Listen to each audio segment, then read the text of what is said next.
Bismillahirrahmanirrahim. Assalamualaikum warahmatullahi wabarakatuh. Saya kira pernyataan Presiden Republik Indonesia Prabowo Subianto beberapa hari yang lalu dalam acara penutupan Musyawarah Nasional PKS masih menarik untuk diperbincangkan. Salah satu poin yang disampaikan oleh Prabowo di depan kader-kader PKS, dan tentu ini memiliki pesan politik yang cukup luas ketika mengatakan bahwa semua elemen bangsa, semua elemen politik harus bekerja sama tentu untuk memajukan bangsa dan negara. Bahkan Prabowo Subianto menyinggung tentang pentingnya kedewasaan secara politik yang lalu biarlah berlalu, dan dalam politik ada yang kalah dan ada yang menang. Bahkan Prabowo Subianto mengatakan kalau ingin belajar kalah, belajarlah dari Prabowo Subianto. Itu yang disampaikan Prabowo dalam penutupan acara PKS beberapa waktu yang lalu. Yang ingin saya garis bawahi adalah pernyataan Prabowo yang mengatakan bahwa kalau ingin belajar kalah dalam pemilu, belajarlah dari Prabowo Subianto. Itulah yang saya kira menjadi penting dan menjadi menarik bagi siapapun di negara ini yang ingin menjadi presiden di Republik Indonesia. Ya, saya kira memang Prabowo Subianto itu adalah contoh yang paling paripurna bagaimana merawat bagaimana merawat keinginannya untuk menjadi pemimpin, untuk menjadi presiden di Republik Indonesia. Jadi kalau kita mau jujur, sebenarnya kita hitung rata-rata secara umum, Prabowo Subianto ingin bermimpi menjadi pemimpin, ingin jadi presiden di Republik Indonesia itu dimulai sejak 2004. Bahkan sebelum 2004 sekalipun kita tahu bahwa saat itu Golkar mengadakan konvensi. Konvensi itu semacam pemilu internal. Begitu banyak tokoh-tokoh yang kemudian mencalonkan diri sebagai calon yang berharap akan mendapatkan tiket pencalonan dari Golkar. Di situ ada Pak Prabowo Subianto. Kalau tidak salah juga muncul figur-figur lain seperti Pak Wiranto dan seterusnya. Dalam konvensi Golkar itu yang diusung bukanlah Pak Prabowo Subianto, tapi kemudian Pak Wiranto yang kemudian bertanding dalam pemilu di 2004. Artinya apa? Kalau ini mau disebut sebagai satu kekalahan, di mana 2004 sekalipun Prabowo itu sudah punya keinginan maju Pilpres dengan melalui Partai Golkar tentu saja, tapi belum takdir saat itu karena kalah konvensi di Partai Golkar, sehingga harapan untuk maju di 2004 saat itu kandas. Tidak berhenti di situ. Prabowo Subianto tahun 2008 mendirikan partai politik namanya Gerindra. Ini adalah sebagai salah satu kendaraan politik yang kemudian dijadikan sebagai instrumen bagaimana Prabowo Subianto terus merawat dan memupuk harapannya untuk menjadi pemimpin dan menjadi presiden di Republik Indonesia. Kita juga tahu bahwa di negara ini untuk menjadi calon presiden dan calon wakil presiden adalah mereka yang wajib hukumnya diusung oleh partai ataupun gabungan partai politik. Inilah yang sepertinya membuat Prabowo Subianto IDN pada akhirnya 2008 itu mendirikan partai namanya Gerindra, dan dilalahnya dalam Pilpres 2009 Prabowo Subianto juga maju sebagai calon wakil presiden yang berpasangan dengan Megawati Soekarno Putri. Megawati sebagai capres dan Pak Prabowo sebagai calon wakil presiden Republik Indonesia yang saat itu berhadapan dengan Pak SBY yang kemudian berpasangan dengan Pak Budiono. Itu adalah kompetisi politik yang terbuka dilakukan oleh Prabowo 2009 ketika ingin menjadi calon pemimpin di negara ini. Itu adalah kompetisi politik yang kedua. Yang ketiga, Prabowo Subianto tidak berhenti di situ. 2014, Prabowo Subianto juga mencalonkan diri sebagai calon presiden berpasangan dengan Pak Hatta Rajasa dari Partai Amanat Nasional. Saat itu Pak Prabowo Subianto itu berhadapan dengan Jokowi yang berpasangan dengan Pak Yusuf Kalla. Dan kita tahu hasil pemilu 2014 yang memenangkan pertarungan Pilpres itu adalah Pak Jokowi dengan Pak Jokowi yang berpasangan dengan yang berpasangan dengan Pak JK lah, kira-kira begitu. Itu adalah kompetisi politik yang ketiga yang diikuti oleh Pak Prabowo Subianto. Tidak berhenti di situ. 2019 Prabowo Subianto juga mencalonkan diri sebagai calon presiden berpasangan dengan Sandiaga Uno, di mana Sandiaga Uno saat itu masih sebagai kadernya Gerindra. Ini adalah kompetisi yang keempat kalinya diikuti oleh Prabowo Subianto, kembali menghadapi Jokowi yang kemudian berpasangan dengan Profesor Dr. Kiai Maruf Amin, Rais Am PBNU. Ini adalah kompetisi yang cukup luar biasa Dan kita tahu hasil Pilpres 2019 yang memenangkan pertarungan politik adalah Jokowi berpasangan dengan Ma'ruf Amin. Ternyata itu tidak membuat Prabowo Subianto patah arang. Pak Prabowo Subianto di 2024 kembali mencalonkan diri sebagai calon presiden berpasangan dengan Gibran Rakabuming Raka, dan kita tahu rivalnya adalah Ganjar Pranowo dan Mahfud MD. Rival lainnya adalah Anies Baswedan dan Muhaimin Iskandar. Dalam pemilu di 2024 saat itu banyak sekali prediksi karena calonnya itu ada 3 orang, maka sangat mungkin pemilunya itu berlangsung 2 putaran, karena syarat untuk menjadi 1 putaran itu kan tidak gampang, harus menang 50+1 atau 50+ sekian.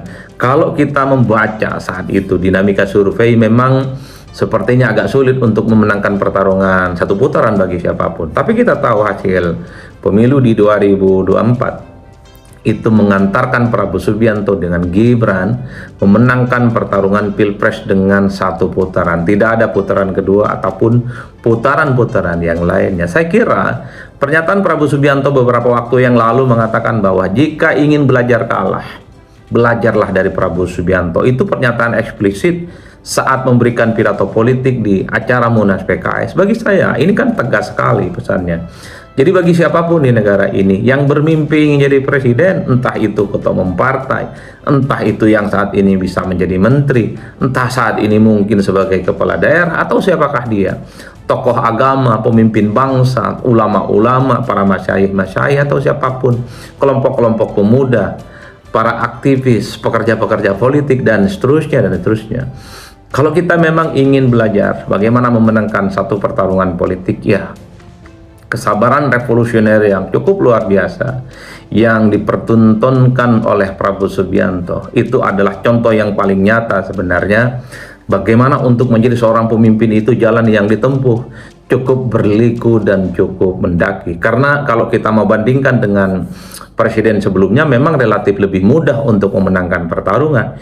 Jokowi misalnya agak sedikit sistematis bagaimana memenangkan pertarungan.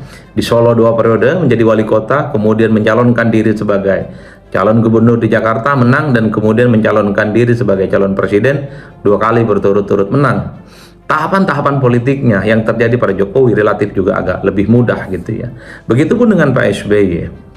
Saat itu menjadi menteri 2004, kemudian mencalonkan diri sebagai calon presiden berpasangan dengan Pak JK, dan kemudian memenangkan pertarungan politik di 2004. Dan untuk maju yang kedua kalinya 2009, SBY juga sangat mudah memenangkan pertarungan politik. Tapi ada semacam eksepsional, semacam pengecualian tidak terjadi pada Pak Prabowo Subianto 2004 ketika pertama kali mencoba untuk mendapatkan tiket maju Pilpres dari Golkar, ikut konvensi kalah, tidak diusung. Tapi kemudian Prabowo Subianto bikin partai 2008, 2009 maju berpasangan dengan Megawati Soekarno Putri, kalah, 2014 maju juga kalah, 2019 juga kalah, yang kelima kalinya 2024 takdir telah menorehkan bagaimana Prabowo Subianto akhirnya terpilih menjadi Presiden Republik Indonesia. Lesson learn-nya, saya kira salah satu kunci terpenting, memiliki kesabaran revolusioner, kesabaran bagaimana memupuk harapan terpentingnya. Itu penting bagaimana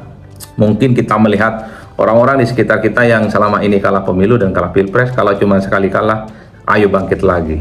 Ayo kemudian mencalonkan lagi untuk menjadi calon pemimpin di masa-masa yang akan datang. Siapa tahu di kemudian hari ada pertarungan politik dan kemudian akan memenangkan pertarungan. Nah, yang kedua, yang paling penting, bikin partai politik. Jadi orang-orang yang selama ini tidak punya partai politik, mungkin seperti Pak Anies Baswedan ataupun siapakah dia, bikinlah partai politik. Karena dalam undang-undang pemilu disebutkan bahwa calon presiden dan calon wakil presiden adalah mereka yang wajib hukumnya diusung oleh partai dan gabungan partai politik. Prabowo Subianto ketika mendirikan dan membentuk partai politik di 2008 hingga saat ini tentu menjadi faktor determinan bagaimana posisi politiknya cukup kuat. Bergen politiknya juga diperhitungkan secara signifikan, baik ketika kalah dalam pemilu 2 kali berturut-turut 2014 dan 2019, tentu tidak terlepas karena Prabowo Subianto adalah ketua umum Partai Gerindra.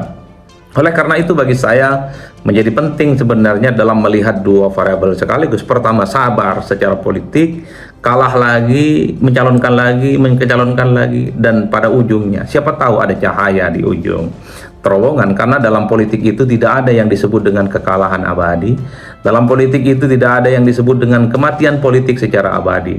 Mati sekali secara politik, tapi bisa bangkit berulang kali untuk memenangkan pertarungan. Dan yang paling penting, suka tidak suka, instrumen politik di negara kita untuk menjadi pemimpin politik, memimpin bangsa adalah partai politik. Jadi siapapun, bagi saya ketika ingin mencalonkan diri sebagai calon presiden, ya saya kira itu adalah dengan mendirikan partai politik, terutama yang nggak punya partai. Orang seperti Anies berpotensi untuk menjadi calon pemimpin, tapi per hari ini Anies Baswedan itu tidak punya partai politik. Anies tentu tidak bisa selalu berharap misalnya dari PKS. Tentu Anies tidak bisa selalu berharap dari Partai Nasdem yang mungkin beberapa waktu yang lalu memiliki irisan politik yang cukup dekat, dan bahkan Anies selalu diidentikan, bahkan dikonotasikan sama dengan PKS, ataupun juga dianggap dekat dengan Nasdem. Tapi ingat, dalam pilkada di 2024 setelah Anies kalah dalam pilpres, ketika ingin mencalonkan diri sebagai calon gubernur di Jakarta, PKS tidak merekomendasikan Anies Baswedan, Nasdem pun juga tidak merekomendasikan Anies Baswedan. Itulah yang saya sebut sosok-sosok potensial seperti Pak Anies punya popularitas, punya elektabilitas. Kalau tidak diusung oleh partai politik, maka mimpinya untuk menjadi calon pemimpin itu tidak mungkin bisa terwujud. Apalagi kalau hanya sebatas berharap dari partai politik yang lain, rasa-rasanya sulit untuk maju dan memenangkan pertarungan. Jadi hubungan politik Anies Baswedan misalnya dengan PKS ataupun dengan Nasdem ini kan up and down, turun dan naik. Ada kalanya baik dan kemudian ada kalanya berjauhan, seperti yang terjadi dalam Pilkada Jakarta 2024, di mana Anies Baswedan tak satu pun ada partai yang mau mengusung dirinya sebagai calon gubernur. Inilah yang saya sebut ketergantungan kepada partai yang lain menjadi sangat riskan bagi sosok-sosok calon pemimpin di masa-masa yang akan datang. Oleh karena itu, figur-figur siapapun dia, kalau per hari ini tidak punya partai, bikinlah partai politik. Itulah yang saya sebut sebagai jalan ninja untuk terus merawat menjadi pemimpin di Republik ini. Prabowo Subianto adalah contoh yang cukup sempurna dalam konteks bagaimana harapan terus selalu memupuk mimpi dan keinginannya untuk menjadi presiden.